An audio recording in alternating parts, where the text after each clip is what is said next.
Okay, thank you for stopping back in. Today I want to look at an interesting matchup between a fallen angel and a true demon, an infernal demon, just to see who would really come out on top on this one.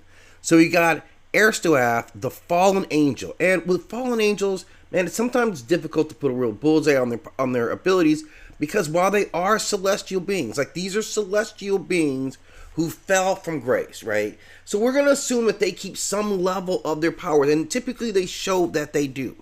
With this angel, what we've seen him, or at least documented, has been manipulating light and shadow. Flight, obviously, wielding divine level energy. And in some cases, some of these fallen angels can rival that of a god. His background in the celestial hierarchy probably gives him access to knowledge, or knowledge that he's known in terms of like tactical prowess and his insight into the weaknesses of an infernal being like this super fat demon that we're looking at here. Now, his weaknesses is that, again, angels are typically driven by their sense of purpose, that they are tied to concepts within this hierarchy of the divine realm that ties in with the mortal realm. So robbed of that, like a lot of times fallen angels are seen as very lost beings who lack one of the primary motivators for their real power.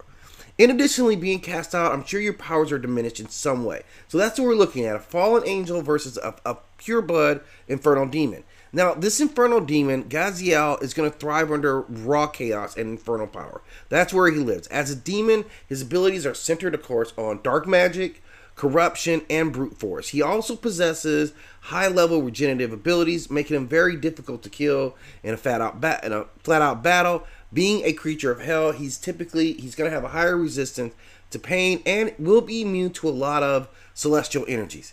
His weakness, though, is that he's not going to be the most strategic demon. This is a large demon who's really used to like just working on pure brute force, and if this angel can outthink him, then he should be more susceptible. Now, in this scenario, if these two match up, this demon's going to go right out and go for it, man. Like, really try to, lay a haymaker, use some infernal fire.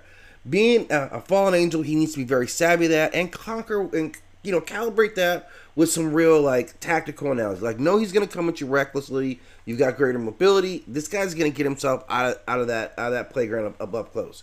And that point, he can even use binding spells. If he still has access to that, I'm going to assume he does, that you can go to binding spells that will be able to like really control a demon like this, an infernal demon.